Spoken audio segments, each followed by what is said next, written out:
Good morning, Stingrays. Today is November 9th. That's a Monday. That's a school day. That's why we're here, ladies and gentlemen. Good one that time. And a special announcement. Starting today and moving on forward, school starts at 8:15. We are going into our hybrid schedule for this week to get you guys ready for it next week. So school starts at 8:15.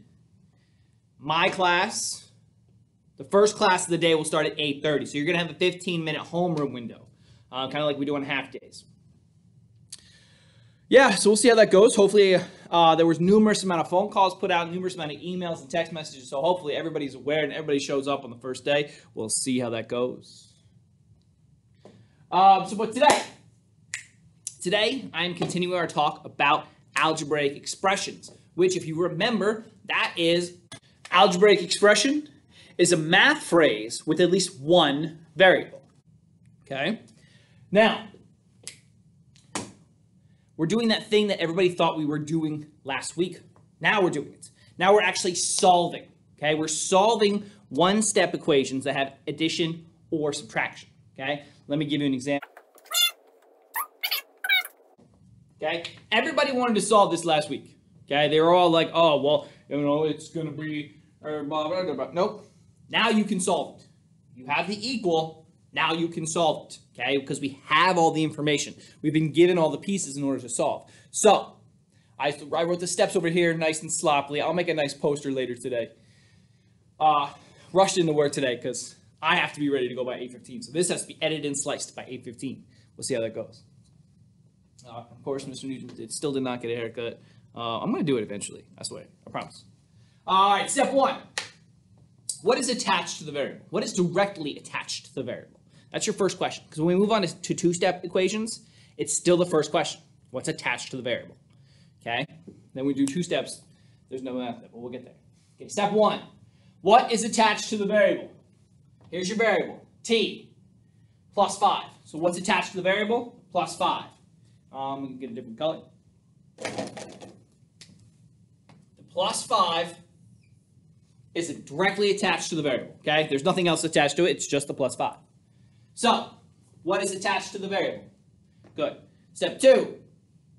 In order to know this step, you have to know the vocabulary word. And I'm hoping I've already shared the vocabulary word. If not, I'm going to shoot over to that right now. Inverse operations. Inverse operations are operations that undo each other. Come back, okay? The inverse operation, okay, that was the vocab term. Inverse operation. So, step 2, what's the inverse operation, or what undoes the attachment, okay? The inverse operation are operations that undo each other. So, if I have $5, and if I were to get rid of $5, I'd be subtracting $5. So if I have 5, in order to get rid of that 5, I have to subtract 5. Plus 5, negative 5. They're opposites of each other. They're, what is the other word? Additive inverses, right? And I'm wasting time. But keep going, okay? So plus 5, negative 5, they cancel each other out. That gets rid of the variable on the left side. But what's step 3, Mr. Nugent? Hey, you can't read it, but I'll write it nice and big on the words like I usually do. Do it to the left, do it to the right. Okay, that is the step 3. Final step. Do it to the left, do it to the right. Sorry, there is a step 4. I'll try to fit it underneath the computer there. Step 3. If you do it to the left of the equal sign, you have to do it to the right of the equal sign. So, do it to the left, do it to the right. 8 minus 3 is... Gave that one away, didn't I? 8 minus 5 is 3. Bring down your t. Bring down your equal sign. T equals 3. Okay? Now we've solved for t. We just went through and solved for t. Yes, you in your infinite brain and wisdom, you could have just said, blank plus 5 equals 8. Oh, well, 3. 3 plus 5 equals 8. Cool. Good. You get that? You get that. I'm not going to tell you not to do that way. Okay? But it's going to get harder, and you need to know these steps. Because step 4 is check your answer. Okay, step 4, check your answer. There's no excuse for you to get it wrong.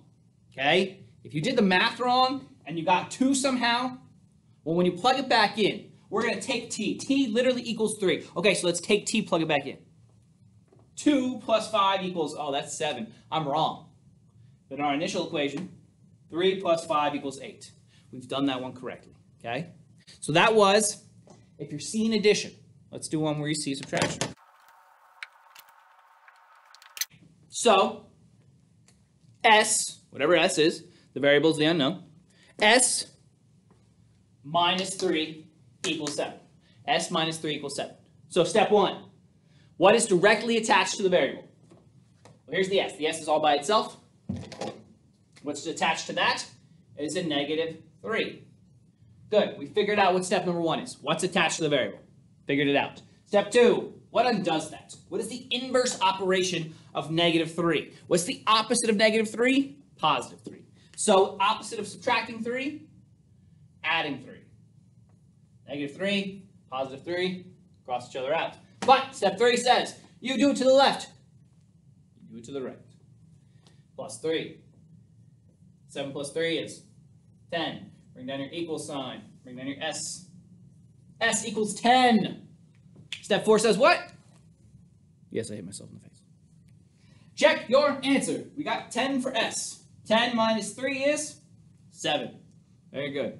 I know right now it may seem easy because it's addition and subtraction. But soon, maybe Wednesday or next week, it's going to be multiplication and division. Now, one last example to prove that it's not always easy.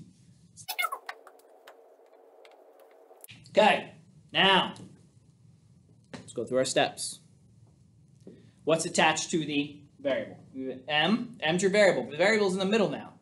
How are we going to treat this differently? So a positive negative 5 is attached to the m? No. No, what this is telling us, remember, like we just did before, this positive is attached to the m. That's letting us know that it's a positive variable. It has nothing to do with the number that's next to it. It has nothing to do with this number. That has to do with this number. Right here, it's telling you what kind of number that is. So, what's attached to the variable? Negative 5 is attached to the variable. Okay? Now, what undoes that? What's the inverse operation of negative 5? Positive 5.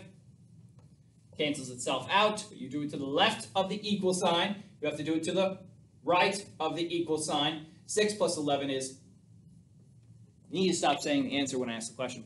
6 plus 5 equals 11. Bring it down, bring it down. M equals 11. Well, let's check that. Negative 5 plus 11. Oh, negative 16. Let's review that little piece right there. Negative 5 plus 11.